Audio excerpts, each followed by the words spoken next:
Hello everyone, स्वागत है आपका क्लाइंबर्स एकेडमी के यूट्यूब चैनल पे।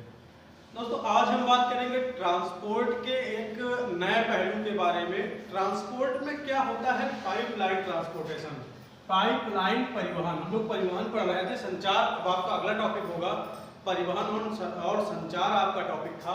तो आज देखते हैं कि पाइपलाइन परिवहन क्या है। परिवहन का एक प्रकार जो है पाइपलाइन परिवहन, उससे किस चीज का ट्रांसपोर्टेशन किया जाता है, आइए जानते हैं इसके बारे में। तो पाइपलाइन परिवहन की बात करें तो नाम से ही क्लियर है, पाइप और लाइन, यानी कि पाइपों का जाल या पाइपों का तंत्र। तो नेचुरल गैस या नेचुरल ऑयल, प्राकृतिक गैस या प्राकृतिक तेल के लिए एक स्थान से दूसरे स्थान पर सुगमता से पहुंचाने के लिए पाइपों का जाल बिछाया जाता है। पूरे विश्व में पाइपों का जाल बिछाया गया है। जगह जगह कई सारी परियोजनाएं हैं, कई सारे पाइपलाइन मार्ग हैं जिनसे एक स्थान से दूसरे स्थान तेल पहुंचता है या नेचुरल गैस पहुंचती है। किस लिए पहुंचाई जाती है? या तो शुद्ध तेल भेजा जाता है उपभोक्ता तक, या फिर जो सीधे नेचुरल आपका ऑयल निकलता है उसको तेल शोधनशालाओं तक भेजा जाता है। चलिए आज बात करते हैं ऐसी ही कुछ पाइपलाइन परिवहन के बारे में। देखते हैं विश्व की कुछ इंपॉर्टेंट जो हमने नोट की हैं, जो कभी भी आपके एग्जाम में आ सकती हैं या पहले पूछी गई है। देखिए, हमारा फोकस हमेशा होता है कुछ प्रीवियस ईयर में, कुछ जो संभावित इन दिनों में उनके बारे में बात चल रही थी और वो आपके एग्जाम्स में आ सकती हैं। चलिए उसी के मद्देनजर आज देखते हैं। पहले तो पहली है दूसरी पूर्वी पश्चिमी गैस पाइपलाइन, यानी कि second east and west gas pipeline. तो देखिए, ये चीन की पहल है। दुनिया की सबसे लंबी पाइपलाइन परिवहन है जिसकी लंबाई 8700 किलोमीटर है।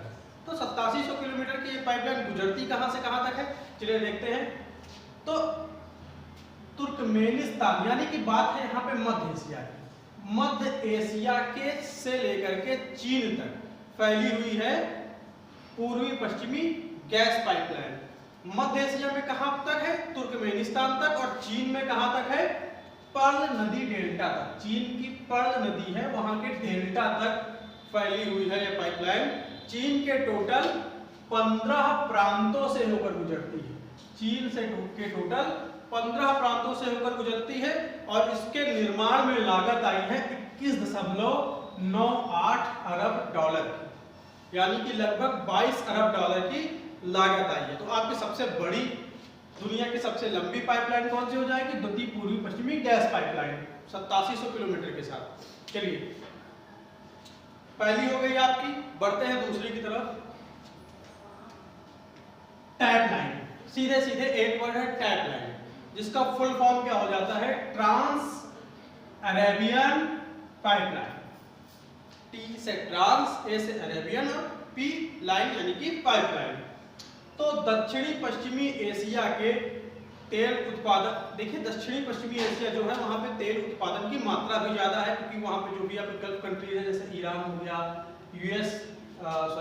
सऊदी अरब हो गया, यहाँ पे आपके तेल उत्पादकों के देश में अग्रणी स्थान रखने वाले हैं।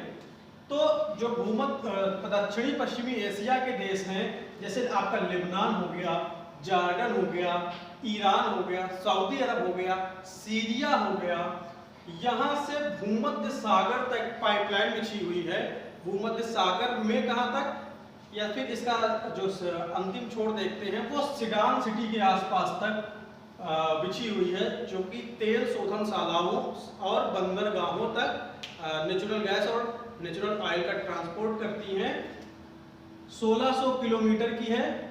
एक लाइन में बात करें तो फारस के खाड़ी के देशों से लेकर के सिडान सिटी तक के बीच में फैली हुई जो भी पाइपलाइन परिवहन है वो कौन सा है? आपकी टैप लाइन है, ट्रांस अरेबियन पाइपलाइन। पहली आपकी हो गई द्वितीय पश्चिमी पूर्वी पाइपलाइन और दूसरी आपकी हो गई टैप लाइन। चलिए तीसरे की तरफ आगे बढ़ते हैं। Big inch pipeline. Big inch pipeline क्या है? बिग इंच पाइपलाइन एक ही वर्ड है इसके लिए कि ये यूएस की अंतर महाद्वीपीय या यूएसए की आंतरिक पाइपलाइन है, जो कि यूएसए में मैक्सिको की खाड़ी से निकलने वाले तेल को या फिर यूएसए की मैक्सिको की खाड़ी की शोधनशालाओं से उत्तरी पूर्वी यूएसए तक तेल को ट्रांसपोर्ट करती है, तेल का परिवहन करवाती है। तो सीधी सीधी बात है, big inch line USA to USA, कहां से? मैक्सिको की खाड़ी से उत्तर पूर्वी यूएसए तक। फिर ईएसपीओ ऑयल पाइपलाइन, ईएसपीओ ऑयल पाइपलाइन या जो है रूस और चीन की संयुक्त परियोजना है। इसके बारे में काफी ज्यादा डीप बातें हैं, लेकिन हम लोग फिलहाल इसी को पढ़ेंगे। कई सारी अन्य सब पाइपलाइन से जापान तक ऊपर जाती है, बैकाल झील आपकी कई सारी जगहों पर इसकी बात आती है। तो ईएसपीओ ऑयल पाइपलाइन जो है वो रूस और चीन की संयुक्त परियोजना 1970 में प्रारंभ की गई थी ये पाइपलाइन, और 4857 किलोमीटर लंबी पाइपलाइन परियोजना है। ईएसपीओ रूस और चीन की संयुक्त परियोजना है जो कि 1970 में प्रारंभ की गई थी। अब यहाँ पे एक इंपॉर्टेंट आ जाता है इंडो नेपाल पाइपलाइन या India Nepal pipeline, Bharat Nepal pipeline परिवहन। देखिए, भारत से नेपाल में तेल सप्लाई या नेपाल से परिशोधित करने के लिए जो भी इन दोनों के बीच में नेचुरल गैस या ऑयल का ट्रांसपोर्ट होता है वो होता है 81 किलोमीटर लंबी इंडिया नेपाल पाइपलाइन से, जहां इंडिया तेल भेजता है बिहार के मोतिहारी से अमलेखगंज नेपाल तक। ये आपको हो गई इंडो नेपाल पाइपलाइन। आज की सेकेंड लास्ट और मोस्ट इम्पोर्टेंट की तरफ चलते हैं, जो कि आपके एग्जाम में सीधे पूछी जा सकती है, क्योंकि ये अभी हाल की ही करंट की है। 2019 तक इसको प्रस्तावित किया गया था। फिलहाल अभी ये पूर्ण रूप से सुचारू सेवा में नहीं आई है, लेकिन ये लगभग इसका कुछ हिस्सा प्रयोग में आना शुरू हो गया है। चलिए तो देखते हैं तापी गैस लाइन परिवहन। तो तुर्कमेनिस्तान से कैस्पियन सागर में स्थित जो तेल क्षेत्र है जहां से तेल निकलता है, तुर्कमेनिस्तान में कैस्पियन सागर क्षेत्र है जो उसका, वहां पे विश्व का दूसरा सबसे बड़ा तेल क्षेत्र है, गैस क्षेत्र है, दूसरा सबसे बड़ा प्राकृतिक गैस क्षेत्र है। कौन सा है? गॉलकिनिस गैस क्षेत्र, गॉलकिनिस गैस एरिया।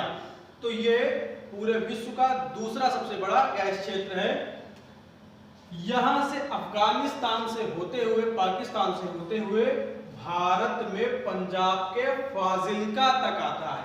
भारत के पंजाब में फाजिल्का तक आती है ये परिवहन। तो विश्व का दूसरा सबसे बड़ा प्राकृतिक गैस क्षेत्र कौन सा है आपका? गॉलकिनिस गैस क्षेत्र, जो कि तुर्कमेनिस्तान के कैस्पियन सागर में है। यहां से अफगानिस्तान के हेरात और कंधार, पाकिस्तान के क्वेटा और मुल्तान से होते हुए भारत के पंजाब प्रांत तक गैस पाइपलाइन आती है, जो 1814 किलोमीटर की लंबाई वाली होगी और एशियन विकास बैंक एडीबी द्वारा वित्त पोषित है। ये इसका वित्त पोषित इसको किसने किया है? एडीबी ने पोषित किया है। अब आज की लास्ट की ओर बढ़ते हैं, नॉर्ड स्ट्रीम गैस पाइपलाइन। एक लाइन इस पे हमको केवल जाननी है जो इंपॉर्टेंट है, नॉर्ड स्ट्रीम गैस पाइपलाइन किस के बीच फैली हुई है या इसका विस्तार कहां से कहां तक है? तो बाल्टिक सागर से होते हुए रूस और जर्मनी के मध्य का जो क्षेत्र है, रूस और जर्मनी के मध्य के क्षेत्र में नॉर्ड स्ट्रीम गैस पाइपलाइन परिवहन से गैस की सप्लाई होती है। चलिए एक बार फिर से देख लेते हैं। पहली पूर्वी पश्चिमी गैस पाइपलाइन, दुनिया की सबसे बड़ी, 8700 किलोमीटर तुर्कमेनिस्तान से चीन तक। टैप लाइन आपके फारस की खाड़ी से सीडान तक 1600 किलोमीटर। बिग इंच आपके यूएसए के मैक्सिको की खाड़ी से ऑयल को सप्लाई करती है उत्तर पूर्वी यूएसए तक। फिर ईएसपीओ ऑयल पाइपलाइन रूस व चीन की संयुक्त परियोजना है, और आपकी इंडो नेपाल बिहार के मोतिहारी से अमलेखगंज नेपाल तक। तापी तुर्कमेनिस्तान से लेकर के अफगानिस्तान से होते हुए, पाकिस्तान से होते हुए भारत के पंजाब प्रांत तक आती है, जो कि एडीबी द्वारा वित्त पोषित हुई थी। नॉर्ड स्ट्रीम गैस पाइपलाइन क्या है? बाल्टिक सागर से होते हुए रूस व जर्मनी के मध्य विस्तृत पाइपलाइन परिवहन है। अब आज हमने बात की थी एडीबी द्वारा वित्त पोषित, तो दो बातें इसके बारे में जान लेते हैं, फिर आज का वीडियो समाप्त करते हैं। चलिए, एशियन डेवलपमेंट बैंक, इससे क्वेश्चन पूछे जाते हैं 4। पहला, इसका हेडक्वार्टर। तो इसका हेडक्वार्टर आपका फिलीपींस में है, आपका मंडलायुम फिलीपींस में। फिर इसका प्रेसिडेंट कौन है? तो प्रेसिडेंट से करंट प्रेसिडेंट जो आपके होंगे वो आपके बताना रहेगा इसमें। करंट प्रेसिडेंट इसके हैं मस्तात्सुगु असाकावा। फिर इसके मेंबर कंट्रीज कितनी है? तो 68 कंट्रीज अभी तक एडीबी से जुड़ी हुई है, एडीबी से फाइनेंस ले रही है या एडीबी को सपोर्ट कर रही है। और इसकी स्थापना यानी कि इसका फाउंडेशन डे कब है?